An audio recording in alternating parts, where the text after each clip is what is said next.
We're ready to resume. Thanks all very much for your punctuality or almost punctuality. We've had, I think everybody can agree, we had just a superb session, opening session for the conference, and thanks to the speakers and for their insights, and also to the audience. So I'm quite sure that we're going to continue in that spirit this afternoon with this really interesting discussion that we're going to have. Broadly speaking, I suppose you could say, on values. So the objective, or at least the priorities of competitiveness, values, and enlargement have been referred to. Curiously, competitiveness not so much this morning, but I think we've plenty of time to talk about that, especially tomorrow, although it might well come up this afternoon also. But enlargement was discussed a lot, but values. So this notion, this term, this idea of values, and some interesting thoughts on it that, from the panelists earlier, actually, about values, which were worth reflecting on. Article 2 of the treaty was mentioned. I'm just going to quote it just as a backdrop. The Article 2 explicitly states that the EU is founded on the values of human dignity, freedom, democracy, equality, the rule of law, and respect for human rights, including the rights of minorities. That's in Article 2 of the Treaty of the European Union. So just as a backdrop, I think this discussion would be a really interesting one. The speakers, the contributors from the panel, the platform, have their own particular perspectives and insights and experiences in relation to this broad question of values, democracy, resilience, and the rule of law. And of course, our audience will have a range of experiences and knowledge and insight also. So do our very best to have as much of an engagement with the audience and the panel as we possibly can.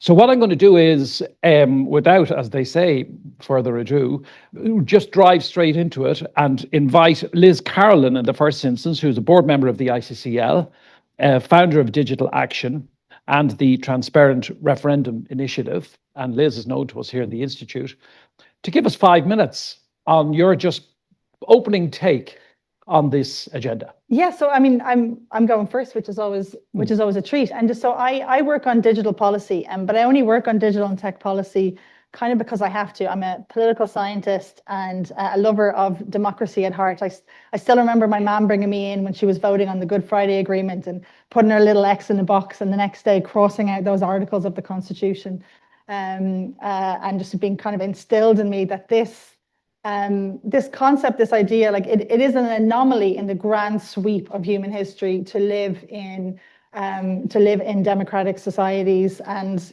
what that brings us: peace, prosperity, and sovereignty, not just on a national level, the concept of sort of not being like a vassal state, but also in terms of human dignity and having agency over the future of our families, of our communities, of our countries.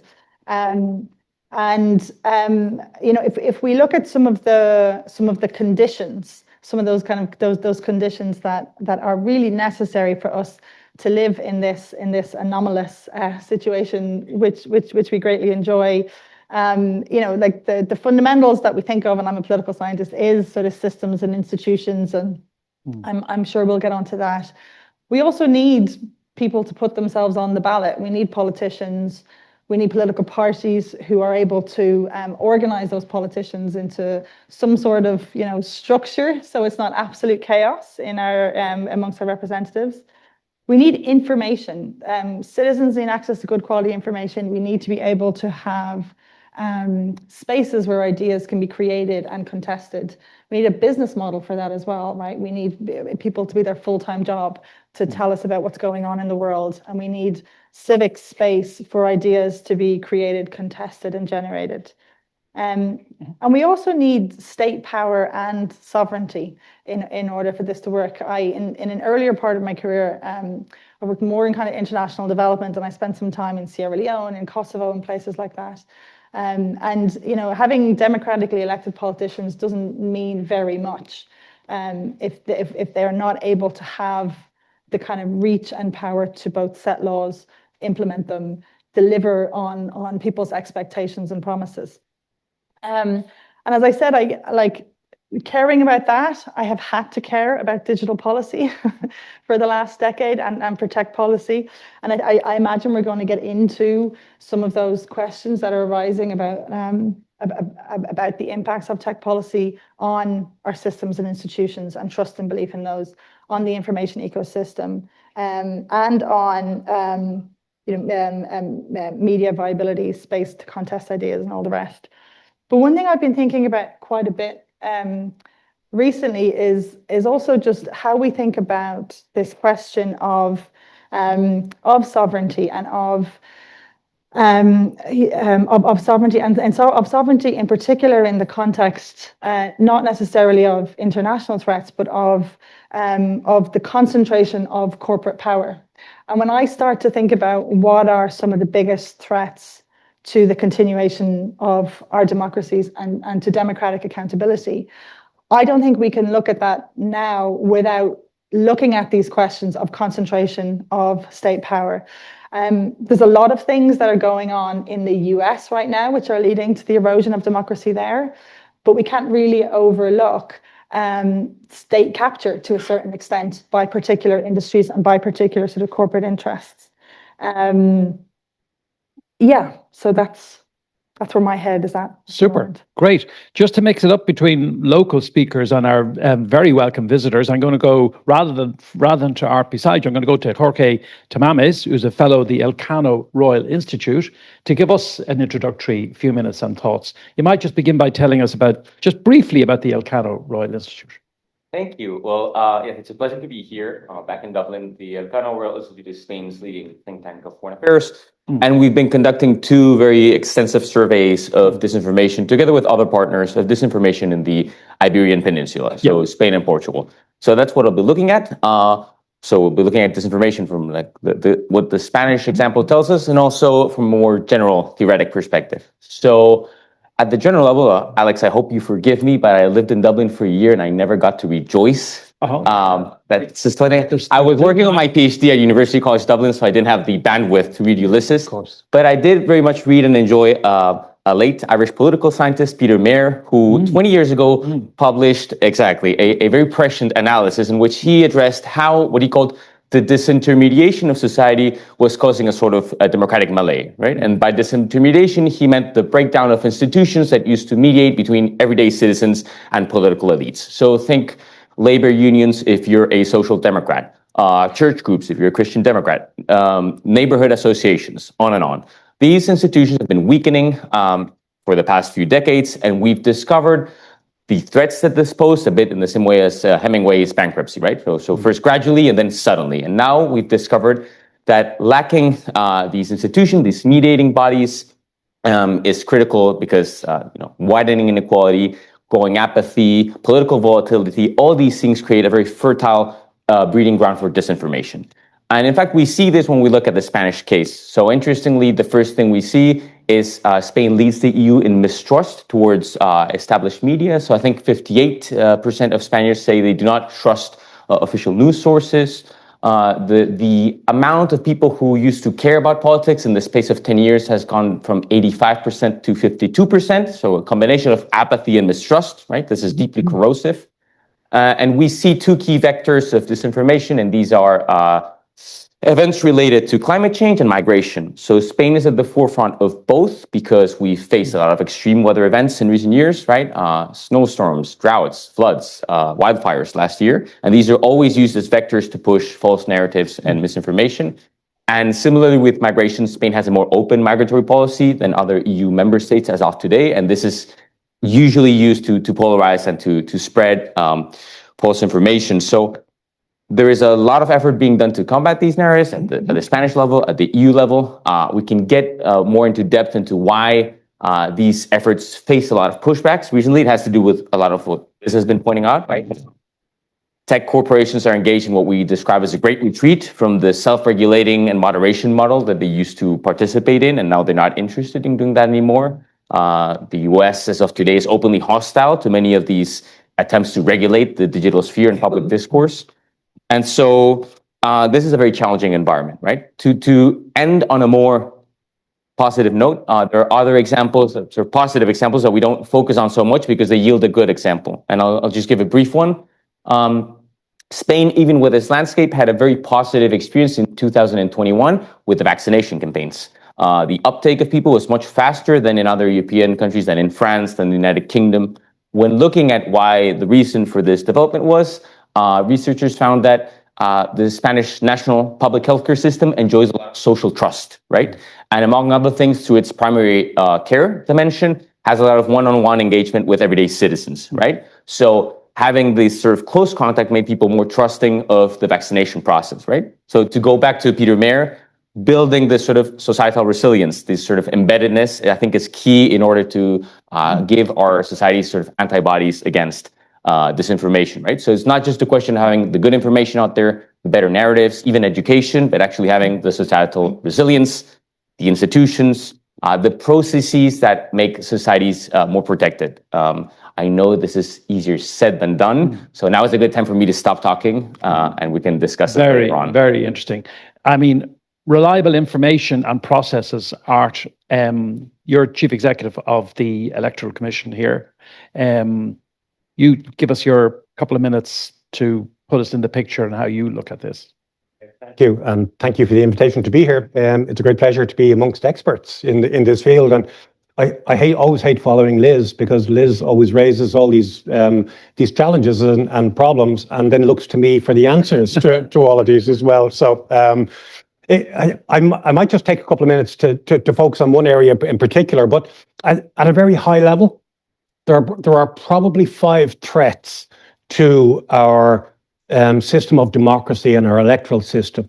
It is physical, operational, cyber, information, and independence. You know, and Liz touched on the sovereignty there, so I won't go into the independent space unless people want to talk about redistricting in places like America, etc. So I'd like to focus on perhaps the information and some of the cyber side of the challenges.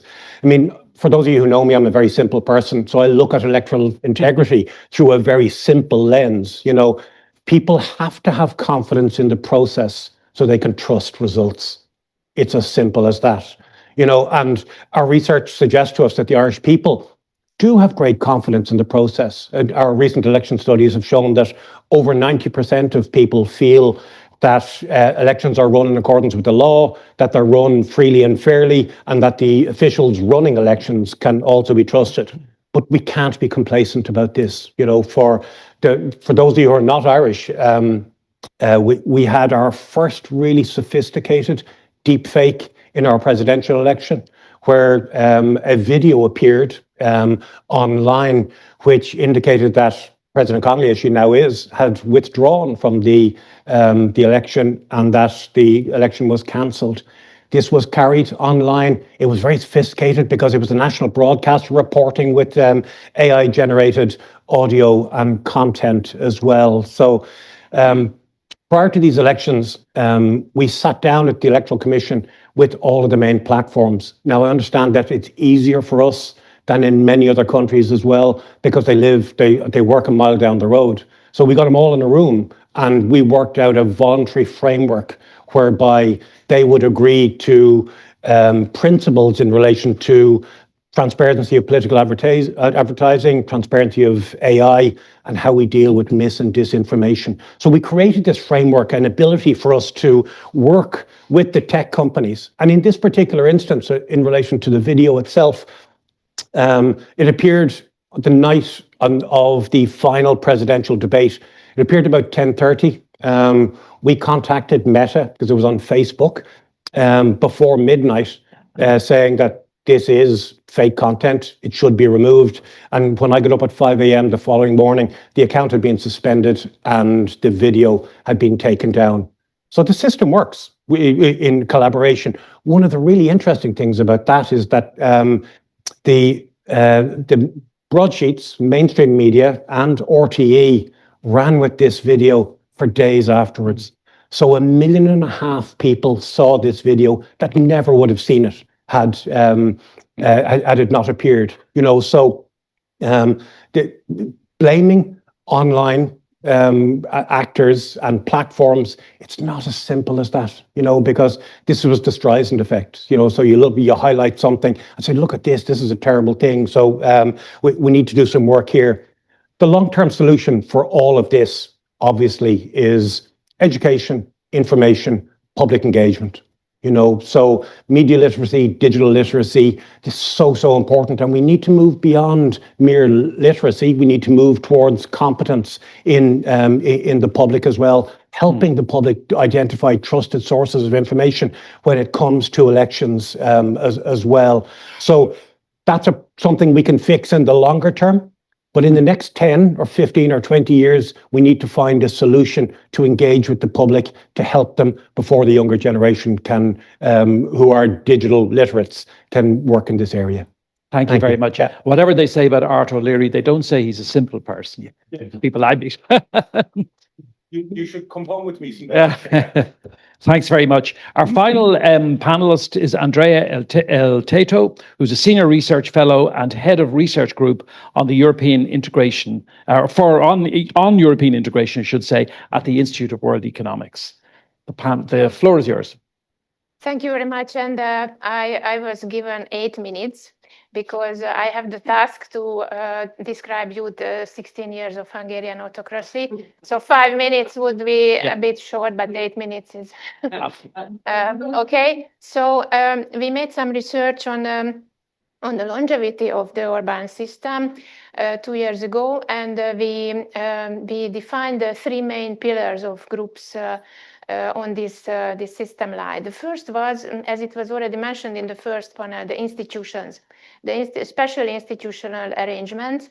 And this meant not only the captured legislation system, you probably all know, that Orbán put to all authorities his loyalists. There was no checks and balances, no accountability. And he at once modified the electoral law and the constitution.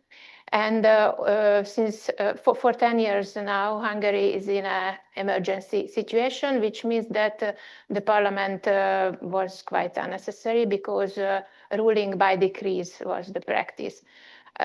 So this was the captured legislation system. But in the institutional system, there was a very strong centralization, which meant deprivation of autonomy, of financial resources in several areas. For example, education, for example, municipalities, and the media was highly centralized.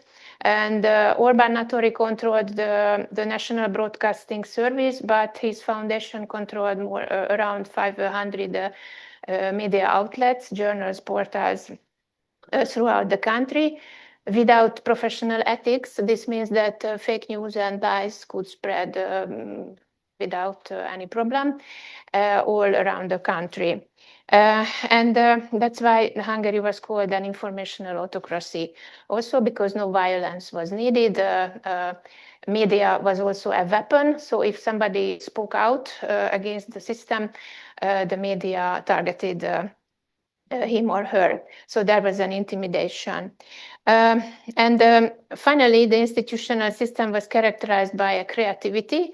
So the lawyers, Hungarian lawyers, not only found creatively loopholes in the EU legislation, but established special, obscure, and non-transparent funds and foundations to where they outsourced national heritage assets and higher education, and also established private equity funds, which are practically domestic offshore companies. So the ownership and the persons behind them are in secret. And they creatively created parallel organizations, parallel institutions, gongos, and other things, and also a quasi-referendum system, which was called national consultation. And each year there was one head, and all this costed around 300 million euros for the Hungarian taxpayers. And another field where the centralization was very apparent is corruption. So imagine a corruption where the state itself realizes channels through which they funnel EU funds and public money into private hands, into loyalist hands. And according to estimations, at least 65 billion euros were stolen from Hungarian people in this way during the 16 years, but there are estimations who say that it is more. And just an illustration, Orban's best friend is a plumber, and his wealth or fortune is 4 times bigger than King Charles of Britain. He is not that kind of bourgeois who feels responsibility for the people or founds a church like here, Mr. Findlater, who was a merchant. No way. They spent it on luxury or shipping abroad the money. So, and the second pillar of the system is the state intervention, the state role in business. You know that Hungary is very dependent on foreign investors, on foreign capital, and Orban considered 2 kinds of foreign investors: the good ones and the bad ones. The good ones were those who are active in export-oriented manufacturing sector, like German and Asian car companies. They were staffed with huge state subsidies and privileges and good legislation, so they benefited from the Orban system. And this was a kind of external legitimation for the Orban government. The bad foreign investors were those who targeted the domestic market, for example, banking sector, service sector, insurance sector, or cement sector. They were harassed with the special taxes or takeover attempts. Regarding the domestic sector, we can speak about 2 segments. These are the crony segment, which meant the friends and relatives of Orban. The public procurement system, 70% of the system was affected by corruption. So these crony companies received several state orders, and they were privileged. But there were also the Hungarian, the normal entrepreneurs. Partly they cooperated with the system, or partly they were intimidated with takeover attempts and harassment. There are severe and very dark cases with personal tragedies in this field. So it was a demotivation for these Hungarian companies to grow. They didn't want to be noticed. So this is a very absurd situation in a competitive and a market economic situation. And finally, the third pillar of the system was the perceived economic welfare of the people. So propaganda made a huge issue about how good you are living, you Hungarians. Meanwhile, in Germany, there is poverty and no electricity and things like that. So indeed, the government targeted some parts of the Hungarian society with special allowances or utility price decreases. And this was widely propagated. However, recently people noticed that this welfare is not really that high, and the public services really do not function. So we wrote about all this an article, and it was published in February of 24. And the next day, an article was published in the Hungarian press about the clemency scandal. And some days later, a man walked into a private YouTube studio, and he was Péter Magyar, who is now the Prime Minister of Hungary. And the things began to change from that time on a bit. So now he has an extraordinary, difficult task to rebuild the country. And can I just start with a question on exactly that final point, to the extent to which you think it'll be possible, but what you described, the corruption, all the various, so seem to be so entrenched or so embedded. How easy is it going to be to unwind, even though there's been a change of government? How easy is it going to be to unwind a lot of that? Yeah, it's not easy at all. These crony companies, these friends of Orban, had lots of firms, for example, in the construction industry or any other service industry, cleaning companies, and so on. And as I mentioned, their nature, they did not really paid for their suppliers, so they were not so generous towards the employers. And now lots of workers are sacked from these companies. And one guy wanted to offer his company to the present government, but Peter Magyar said that thank you, no. Your company is worth nothing now, so it's not a big offer. And there are several ways. Of course, there is a large percentage of the economy which functions via these companies, so they have to tasks have to be fulfilled. So we will see what happens. Okay, we're going to bring people in quite quickly. So I want to have a sense of who's interested. I'm not going to bring you in quite yet, but I just want to see where you are. That's great. Liz, Bridget Laffan made a point earlier, and I hope I'm not misrepresenting her, but she's here, so she can correct me if I get it wrong. But I don't think I'm getting it wrong. She's saying, well, one of the things that distinguishes, as it were, the democracies that we know and are familiar with, is that unlike under authoritarianism, there can be, and again, here's where I haven't got the point maybe exactly right, but there is the final frontier of an election.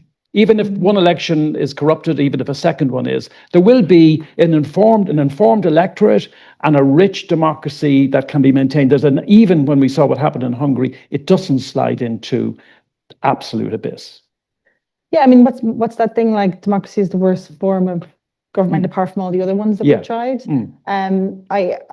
I think if you can keep that culture, those like the importance of institutions. I mean, the US is showing us just the absolute centrality and importance of institutions for navigating through difficult periods. The issues are the erosion that can happen during those difficult periods, and we don't find autocrats sitting on their laurels and enjoying the spoils. They loot the state and they try and transform both the institutions and the softer mechanisms that we need. And so, even in Ireland, in Europe, a big concern I have is around just the viability of media as an industry. It's been facing all sorts of challenges for a decade and a half. Is it 3 newspapers a day in the US are sort of going out of business? How many people are sitting in Dublin City Council chambers and telling us what's happening there? There is now only 2 Irish journalists permanently located in Brussels reporting on everything that happens in the European Parliament, the Commission, and everything else that's going on. I think it was 5 or 7 the last time we held the presidency, that erosion of good quality information infrastructure, I would say, I would argue, is as important as the erosion of institutions for navigating through those inevitable kind of difficult periods. Interesting. Okay, let me see the hands again. All right, in the corner. Where's the microphone? Yeah, thanks, Karen. In the corner over here, first of all, right over there in the corner, if you don't mind, you can pass the microphone back. And is there any, just behind you, sir, if you don't mind, first of all, the man just the man behind you first, and then we'll go to you. Is there anybody else around here? Yes, sir. Oh, Jay. Yeah. Okay, go. Elcano, I have a question for Arthur O'Leary. In the incident you mentioned about the mistaken or the wrong video, the misleading video, you fixed the problem in the short term. So that's fixed in the past. What institutions have you built since, or what institutions are you considering building to avoid such problems happening again, either locally or internationally, given, as you pointed out, that these platforms have their European headquarters here? Okay. And secondly, if you build a new institution to fix the problem you perceive now, what means will those institutions have to adapt to further changes? Because institutions become vested interests, dealing with yesterday's problems, even though they, if they don't change. Okay, there's no pressure there, Art. I will come to you, though. The man in front of you. Yep. I'm going to take 2 or 3 together, if that's okay. Thank you very much, Erwin Fuere from the Future Proofing Europe project. To our friend from Hungary, would it have made a difference had the EU institutions launched the safeguards, the proceedings that are provided for in the treaties to deal with this sort of situation? They were so slow in launching them, and also the role of the European Parliament, where the European People's Party protected Orban for so long before finally getting rid of him. And they did the same thing in the Western Balkans, where a number of autocratic leaders who were investigated for corruption. In the end, they were one of them was convicted, but the EPP still, the European Parliament still supported them until they are now, one of them is now a convicted felon living under the protection of Orban, at least he was. Sure. Until. Okay. So, and then the other question is about the citizens' assemblies. Ireland has been very much in the forefront with citizens' assemblies and in promoting citizens' participation, democracy and everything. And what possibility of that expanding into other EU countries? Very interesting. Okay, was there somebody else there? I know Jim is in the front. Was there somebody else around there? No, okay, Jim. Thanks very much. I have a remark and a question. And the remark is concerning what Jorge said about the intermediate structures. I was in a meeting with Helmut Kohl, Mr. Jacques Santer, was his head of cabinet in 1991, and he said, my biggest worry is the breakdown of parties, trade unions, and churches. And so I just wanted to recall that he was.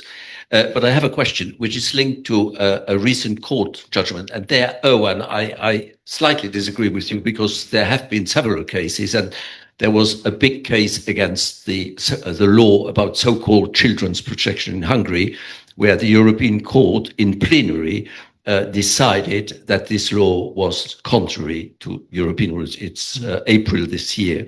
Now, I have a question because, interestingly, there's no question that the Hungarian law violated several precise treaty articles and the Charter of Universalism. But the main argument of the court was one which can be criticized, or is, because they used Article 2, which is framed in very general terms as a justification. And I've read certain contributions. So it's a real question because I haven't made up my mind. I don't know enough about it. Some people say that this goes extremely far, because instead of using Article 7, or admittedly it hasn't worked very well, but that if the court can directly decide, give direct effect on base of Article 2, where are we going to stop? So this is an interesting debate. I'd really like to know, in particular, maybe from Andrea and Jorge, but also maybe you, if you know about this, because it's a big, big issue. Think about that. I'll go to Art first on the gaps that are there, the things that are solved, but the gaps that open up. Once one is solved, another problem opens up. Yeah, thanks, Donald, for the question. Donald has been asking me hard questions for about 20 years now, so I'm not even slightly surprised. I think we should be clear. The Electoral Commission has no legislative powers to deal with mis and disinformation and deepfakes. What we do is that we use the authority that we have on education, public engagement, and general electoral information to intervene, to either explain it, correct misinformation, or, like in the case that we did before, use the relationship with the platforms to have material removed. Any illegal content that's online, as a matter from Garda Síochána, we don't have a role there. Longer term, without being too pessimistic about it, this is like whack-a-mole.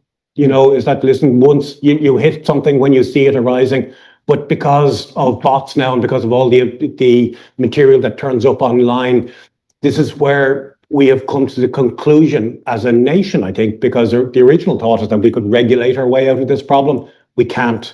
We need to go to look at this from the other end of the telescope and deal with individuals, with people. This is where digital literacy, media literacy is so important across a variety of platforms. And my youngest two kids are teenage girls, and they live their entire lives through the lens of TikTok. Taylor Swift is queen in my house. TikTok is king. Nothing else matters, you know. And in 2020, in the general election, TikTok didn't exist. But by 2024, for that general election, it was the most important vehicle by which we communicated with particularly young people. You know, so I think, can I just deal with the Citizens' Assembly question, because it was a thing, and some of you may know, I've been involved in Citizens' Assemblies from the outset. Is it possible that they will expand into Europe? They already are. You know, in the last 3 years, I've spoken in 85 different countries about Ireland's experience with citizens' assemblies, because there's something going on in the world right now. Political systems are becoming much keener to hear the citizens' voice, and citizens themselves want their voice to be heard. It's an inevitable evolution. Very good. I'm going to go to Jorge and Andrea, but just briefly, Liz, I think you just want a quick retro. I want to say something that Art can't say, because he has to be diplomatic. I don't have to be diplomatic. The Irish state cannot regulate the tech companies who created that video, right? Europe can. And Europe spent a very long time coming up with an infrastructure to try and deal with these things, including the AI Act, which would have legal obligations on video and audio generating companies to do human rights assessments and to be governed. Arts Institution was designated as a regulatory body for that. The Irish state has not given any of those regulatory bodies, to the best of my knowledge, additional funding to do that job, number one. And number two, we are about to pass, it'll probably be one of the first acts of the Irish presidency, the AI Omnibus, which is in effect delaying and weakening those pieces of regulation, which would deal with the upstream generation and creation of that content. Okay. I think the Helmut Kohl quote is fascinating. And so basically, to just explain it very briefly, the disintermediation thesis is like previously, say you were a social democrat, you would socialize politically through a labor union where you just didn't fight for your labor rights, but you get to know other people, to understand what the issues are at stake, to be socialized politically. And if this is a very European social democratic story, the sort of American Tocquevillian story would be bowling leagues, right? Where people would gather and you would meet different people. And so it could be easy to assume that there's no mediation today between politics and society, but actually our society is deeply mediated by this, right? By this device, which we all hold, and where you have a slew of algorithms that tailor to your own particular biases and silo you inside of your own bubble, right? It's not even you're not even a community; you're in your own bubble of information. So breaking that is a huge task. And if you look at what the EU is doing, there are a slew of initiatives: the Digital Services Act, the AI Act. I don't think it's the case that the EU has lacked ambition. It's just that it faces a very complicated landscape, right? To begin with, the amount of generative AI cases there's been, I think, a 260% increase between 2025 and 2024 in the use of generative AI for manipulation. So so you're always playing catch up, right? You're being reactive. Then second, this idea that I mentioned before, the Great Retreat, right? Like big tech corporations are no longer interested in following these guidelines. It's the sort of the Twitter model that has become more widespread and they've gotten rid of many of their content moderators. This is also a problem in terms of the content moderation, the verification industry that appeared after Trump's first presidency, right? They used to get a lot of their funding from these platforms, and now 90% of them cite financing as their main concern, right? Looking at the future. And then finally, quite frankly, that these initiatives face open hostility from the United States, right? And you only have to look at the national security strategy that they published last year to understand that EU attempts to regulate those sphere will be met with hostility. And so I think this is really the problem that we face. Okay. Andrea, I'm going to go to you first in the next round. Is that okay? So you just remembered the point that you might have wanted to make, because I know people are very interested in Hungary and there will be an opportunity to come back to it. But I want to get some more people in. I'm going to go down to the actually, I'll start here, Karen, right here, second row, third row, please. And then I'm going to go down to a couple of people at the back. I'll come back to you. I'll go over there as well, I promise. Yeah. Yeah. I think you might have switched it off rather than on. It doesn't look like it's on, but it is. Violeta Pashutina, European Liberal Forum. I'm from Ukraine, and I have a question regarding Hungary. One of the highlights for me was the unity of political forces that sometimes even sacrificed themselves, who were in a position to make this victory happen. And maybe you can just let us know what was the background of this story, because I think for many countries, especially candidate countries, it's rather impressive how the political forces in opposition can be united to reach such impressive goals. Super question. Yeah, we definitely come to that. Karen, down the back. So at the very back, first of all, then we'll work up. And give us, as everybody has been doing, your name. Thank you very much. I know you, but the others might. Casper Beenan. Yeah. We've been discussing a lot, we've been talking a lot about effect, but we haven't really discussed cause. So I wanted to ask specifically Andrea about Hungary. Do we understand what Orban's motivation was? Was it just power, or was it just money? Or was it power to make money? Or did he have some ideological vision of what Hungary should be? And the same applies in all the other issues. What motivates the people who are trying to undermine many of the institutions? For instance, Art described how the fake video about Catherine Connolly resigning or retiring, how it was dealt with. But have we any concept of who put it up and why? And I just wonder, could we broaden things just a little bit into who are the bad actors in all of this? Okay. Thank you. Others are in that area down there. Please let me see some hands. Yes, the man right there just beside you, Karen. Yeah. Alper Kalver, Istanbul Policy Center.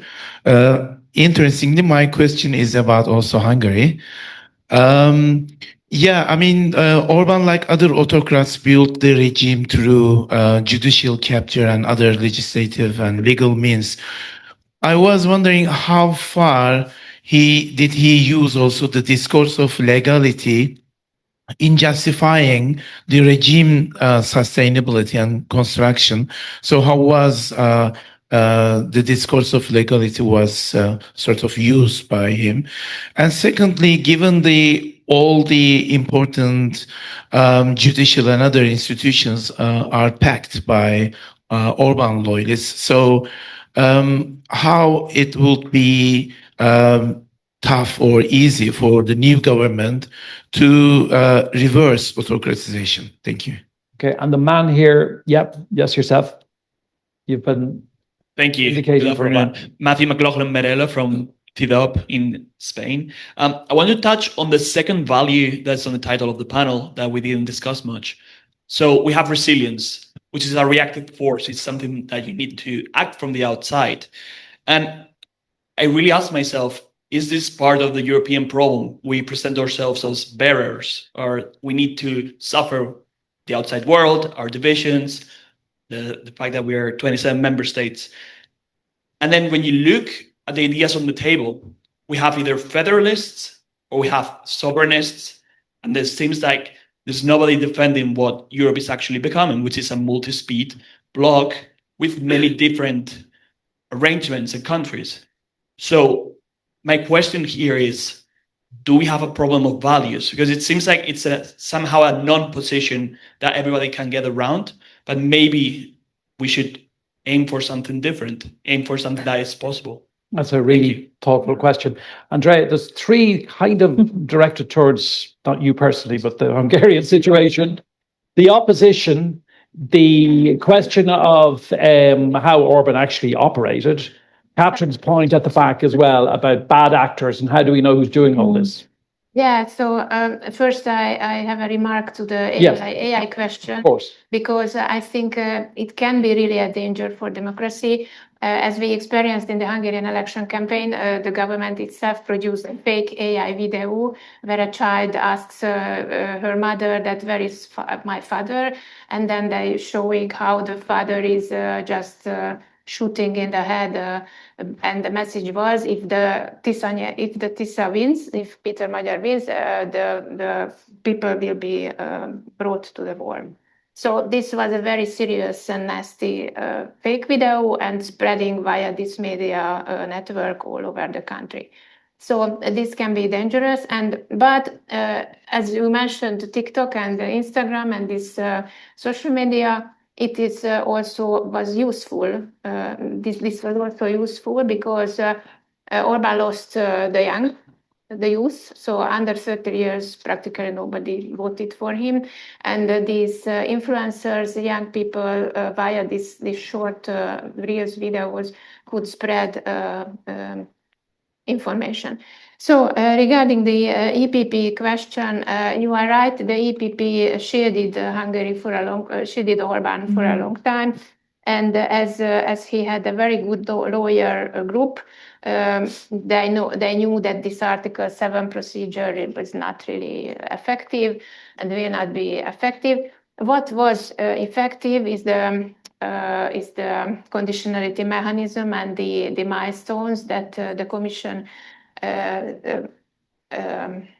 established for Hungary, but only from 22 really, when the Commission realized this Russian bias from Orbán.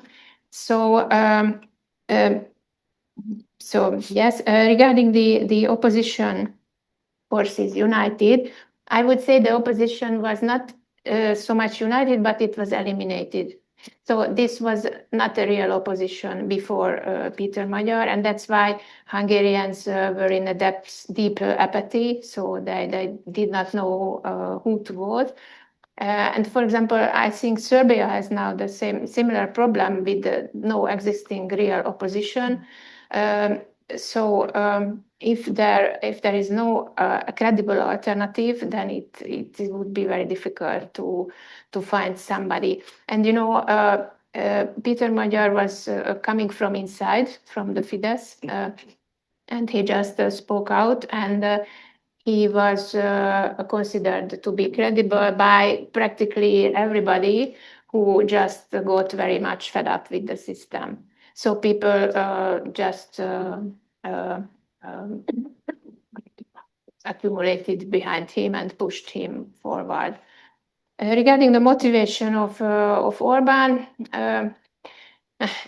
there is a story when he was young and he got to know that the president of the USA can be only somebody who was born there. He was in depression for weeks. He had a personal ambition to be a very famous person in the world. Well, he achieved that. But anyway, the motivation is power and money. Yeah, that's the two, and definitely not the development of the country. So I think several times when you or we speak about democratic values and state role, we imagine a benevolent state who strives for the wellness of the people and the development of the country, but here no, that was not the case. It was a malign, vile, and mean government with practically common criminals. So that was the situation. Regarding the judicial capture and the law, it was according to Orbán's and the gang interpretation, everything was legal, because the laws were already done to serve them, to their favor. So everything on paper was seemingly right, seemingly democratic. There is a book wrote by a Hungarian lawyer, Professor Sajó, and the title of the book is Ruling by Cheating. And this describes very well the whole system. So there was a democracy, a seemingly legal procedure, but in reality, this was not democratic. And now Peter Magyar and the government has a difficult situation, but they manage the situation, I think, with two basic steps. First, bringing very quick laws, very quick modifications of regulations. They have two-thirds majority, so they can do this easily. and at the same time begin a new constitutional process, which will last approximately a year, at least, including citizens and groups, and making a very new constitution. But on the short run, they have to make very important regulations to finish with all these strange funds and foundation systems, for example, that Orban established. Sure. Okay. Jorge, quickly, if you don't mind. Yeah. No, Liz, a point on the bad actors. So, and then I will promise I'll go to Art first the next time, if that's okay. Okay. Yeah. Where do fake news come from? And then resilience and values. So sometimes there's something similar to sort of a biosanitary understanding of fake news, right? So it's almost like a foreign virus. It usually comes from a country that we don't have a good relationship with. It's like a foreign body, and then you contract this disease, right? So we should put like the public on a healthy diet of good information. And of course, things don't work this way, right? And this can even backfire because it can come across as profoundly condescending, right? To present things these ways. And when we look at a lot of the disinformation, sometimes it's domestic actors. No huge surprise here, but in Spain, a lot of it comes from the extreme right, which is a well-developed pipeline from the more conspiracy theories all the way to just skepticism of climate change and so forth. So that's really where a lot of the false narratives come from, right? So what I mean to say by this is that this is a political problem. This is not just a technical or a problem that we can solve scientifically or we have a quick fix for. Now, so what are our values and what about resilience? Maybe I think good departure point is that our values as democracies, we have to assume that we're always going to be playing catch up when it comes to fighting disinformation. We can't simply ban news we don't like, right? It is assumed that when you have freedom of speech, people are going to make mistakes or even mislead sometimes, right? To some extent, we can debate whether that's right or not. When we see it in an industrial case, it obviously becomes a problem. But I think this is something we have to grapple with, and we don't have a comfortable, short, easy answer for, right? That's the reason I think focusing on resilience is important, and that's why I brought the question of disintermediation. It's because ideally, you would work on having the sort of type of societal trust that makes the spread of these narratives more complicated to begin with, right? Trust is actually a good proxy of whether people are willing to vote for Trump or not, right? Whether you trust your neighbors, and no big surprise here, but the more you trust them, the less likely you are to vote for these extremist options, right? These are options that are all pretty much built on mistrust of people that come to your country or even of your fellow citizens, of elites, and so forth. Sure. Okay. So quick point on the bad actors. I have a theory on the Catherine Connolly election deepfake. Okay. And it comes from the attention economy is an economy. There is an entire highly functioning ecosystem there of ways to make money and get paid. Like creator programs. If somebody watches loads of your violent video of an attack in Belfast on X, you get money. You get a check from X for being the person who gets the most views on that video. There are vendors within that as well. And my theory, entirely without evidence of the Catherine Connolly video, is like that to me looks like a vendor promotion, right?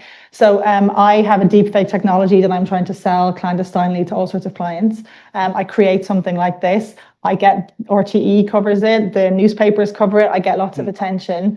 That is advertising for me and for my product that I can mobilize. Like there is a whole economy there which has nothing to do with what the integrity of our elections elections or the outcome of our elections. Yeah.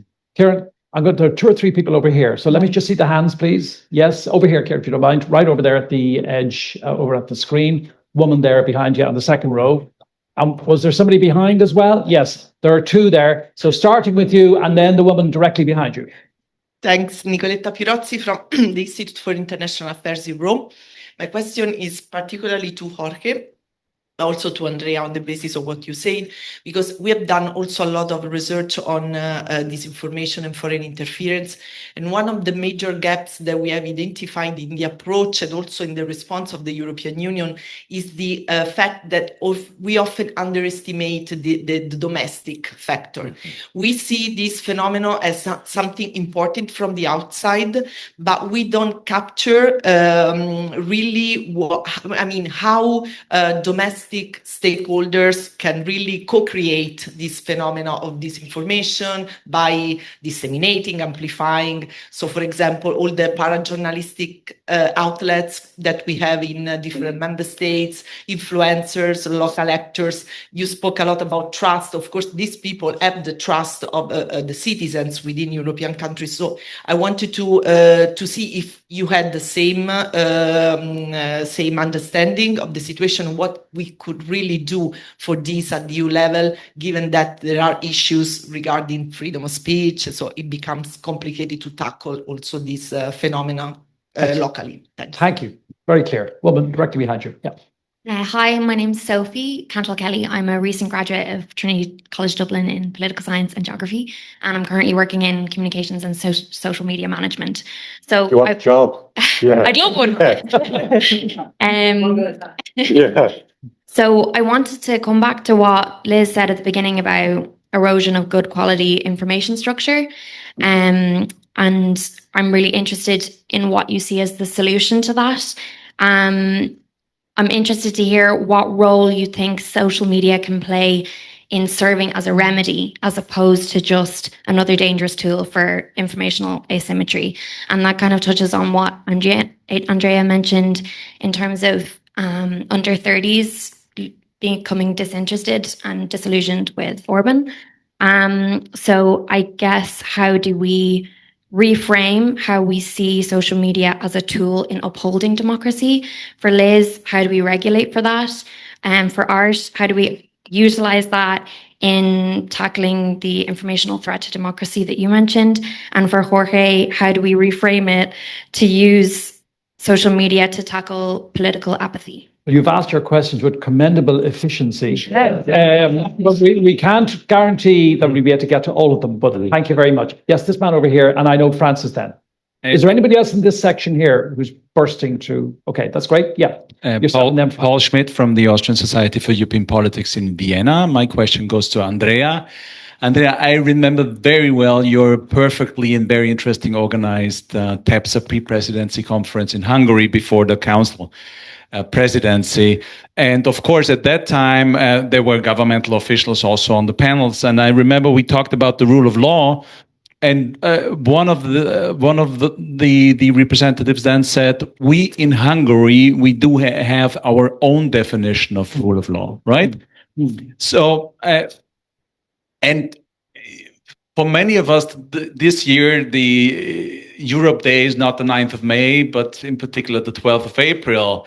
But still, I want to ask you now, with the changes taking place and with the new prime minister wanting, for example, to get rid of the president, is this still in line with our definition of rule of law?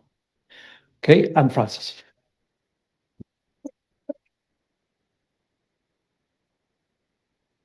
Thank you very much. My question is on how do you involve citizens to a greater extent in the decision-making of the European Union? I've seen lots of consultations of citizens by offices, and it tends to be the usual suspects. It doesn't go out, especially away from capitals, into more remote areas where a lot of the problem lies. And there was a question about the citizens' assemblies, which Art is such an expert on. They have been used in other countries on climate issues and so on, but above all, they were used in the Conference of the Future of Europe. And I remember, as an observer, looking at the way it functioned in Dublin. And the citizens seem to be enjoying the process, but there's been almost no follow-up to it before. And one problem that I noticed was that if you consult citizens on too many issues, you're not going to get any coherent answer. The success of the Irish system was focusing on one or two very clear political problems and having a proper accompanying structure of looking at in the Parliament and then a referendum. How do you do that at European level? How do you involve citizens better than the President? Art, I will go to you first. There are some really interesting questions there on social media as a positive force. And then please feel free then to dip into any of the other questions that you might have a view on. Okay. Well, thank you for the question. As well, maybe I'll look at this from an institutional response. So we're a state body. but we're an unusual state body because some of our characteristics are things like, speed, versatility, responsiveness, creativeness, innovation. These are not always traits that state bodies can be accused of, and we are a young organization. We're less than 3 years old. So we've had the opportunity to walk into an empty building and say, we need to create something that can do all these things, because the one good thing about the Catherine Connolly deepfake video is that an hour after we discovered it, we'd had a senior management team meeting. This was at 11 o'clock at night, and that we were in touch with Meta at 12 midnight. So when we're looking at institutional responses, we need to leave the ordinary public sector values behind and take on a more commercial approach. And I'm happy with the way we've proceeded with that so far. So it's a point on citizens' assemblies. Francis, I have a strong view in relation to this, and the reason that Ireland has been so successful is that we were able to create Ireland in one room. And 100 citizens can represent 5 million people. When you look at the EU, globally, in that sense, you've got 650 million people. How can you possibly randomly select even a large number of people and claim to be representative?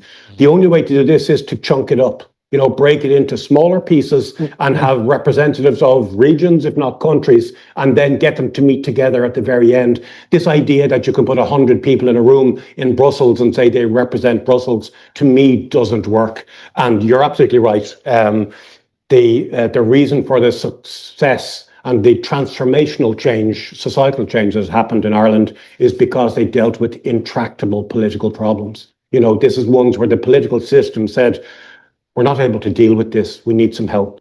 Let's see if we can add some citizens' response in relation to this. And I'll leave you on this particular point. The Citizens' Assembly that looked at the issue of abortion, women's reproductive health, repealing the 8th Amendment, they made recommendations which went way, way beyond what was expected. But so the political system was shocked, the media were shocked by this and said, this couldn't possibly happen. The citizens in that room made recommendations for a very liberal regime of women's reproductive health. They voted 67 to 33 in the room in favour of this. When it was put to the people in a referendum, the result was 66-34. So think about that. This is astonishing because it proves two quick things. One is that room was perfectly representative of the Irish people, even if the political system didn't believe it. And secondly, and perhaps more importantly, that the people's understanding of that issue was much more sophisticated than the political system gave them credit for. Ireland has a great reputation for the connection between politicians and their constituents. That intimacy means that politicians tend to get the message fast. But because it was a politically intractable problem, then that connection was lost. Sure. And the Irish citizens, when armed with information, said, actually, no, this is what I think. And they were true. They're proved to be correct. So ultimately, the lesson here is trust people. I'm going to go to Liz next. But can I just see, because we're done about an awful lot more time left, is there anybody that feels a bit left out that thinks that I didn't see their hand?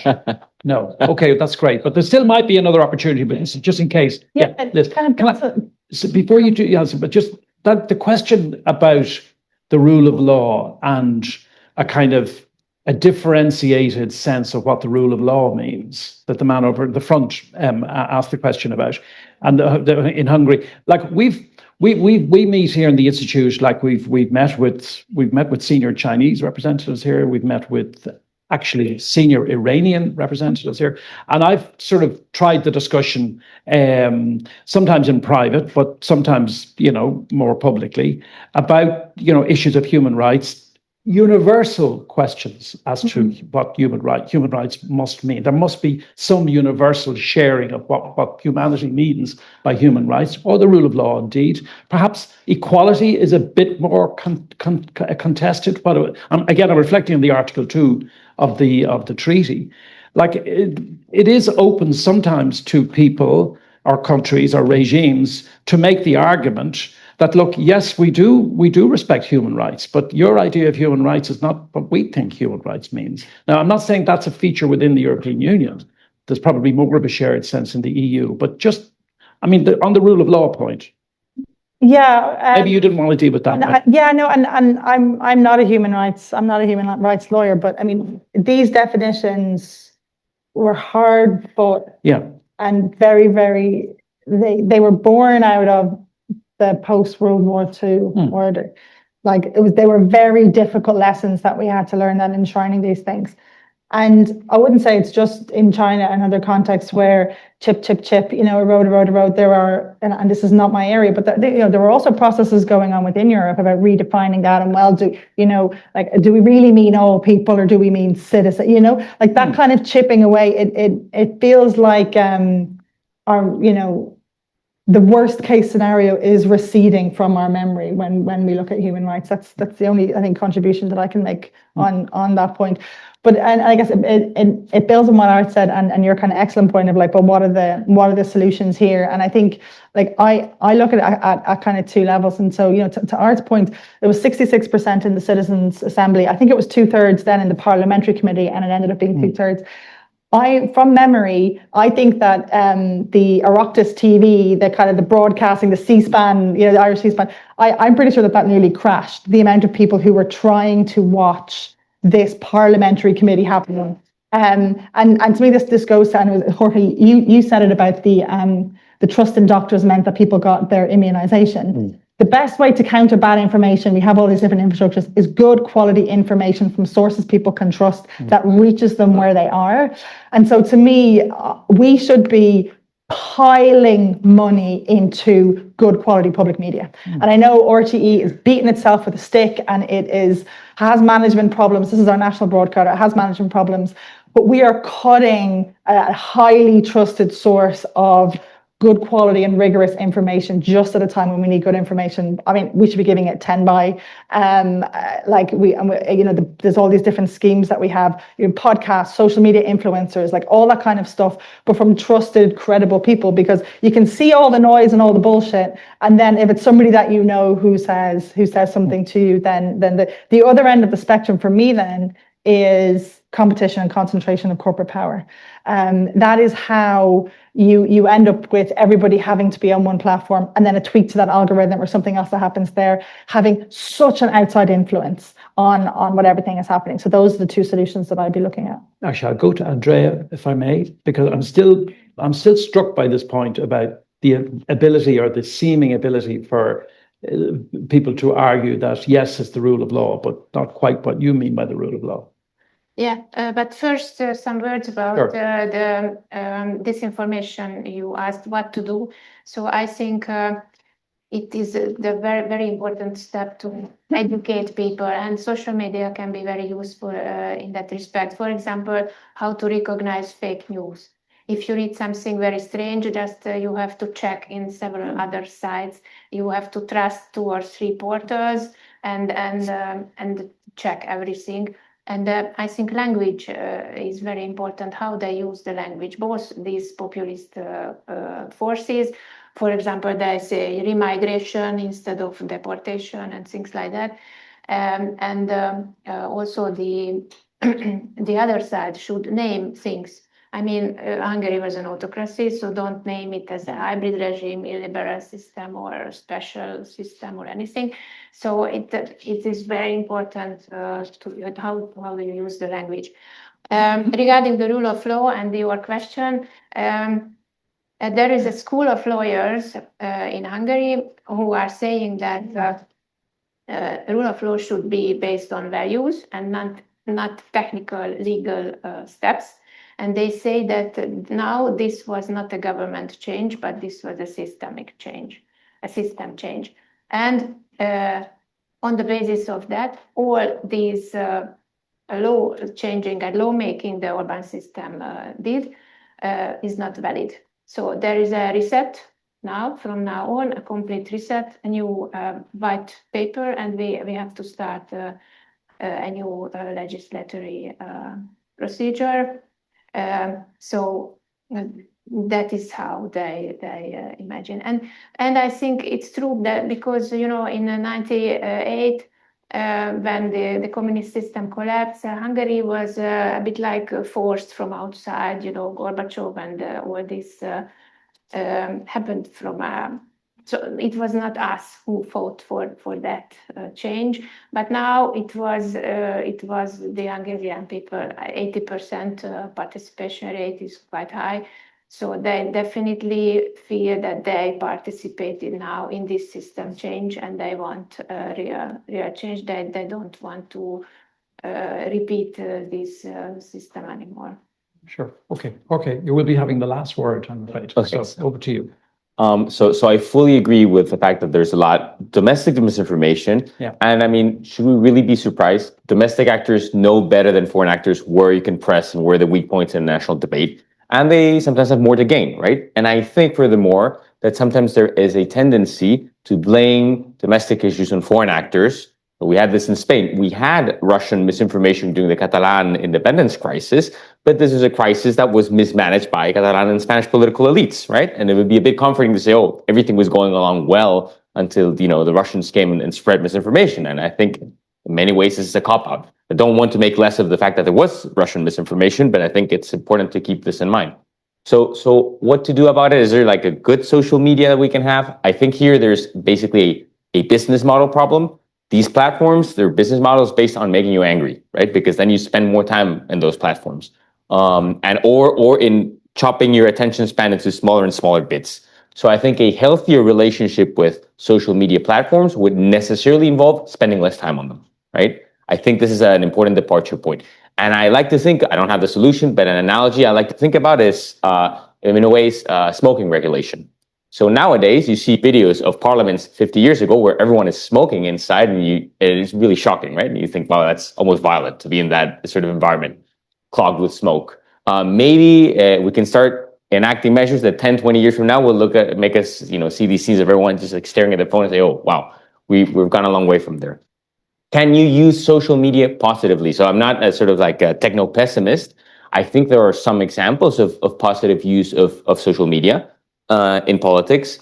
This is not a very original example that I'm going to give, but the mayor of New York is very good at doing this, right? So he did like an Easter hunt. How do you call it? Like an Easter egg, yeah. And he mobilized everyone. Of course, you need to have like good social media strategy, very charismatic figures. So these things don't always come along together. But I think another interesting thing would be to mobilize influencers that people relate to. So, for example, in Spain, a typical hoax is that the government is blowing up dams, right? Because it's part of the environmentalist agenda, and they blow up dams, and so that's why there's a water shortage. You could get influencers to do like wildlife or biodiversity, or that they're like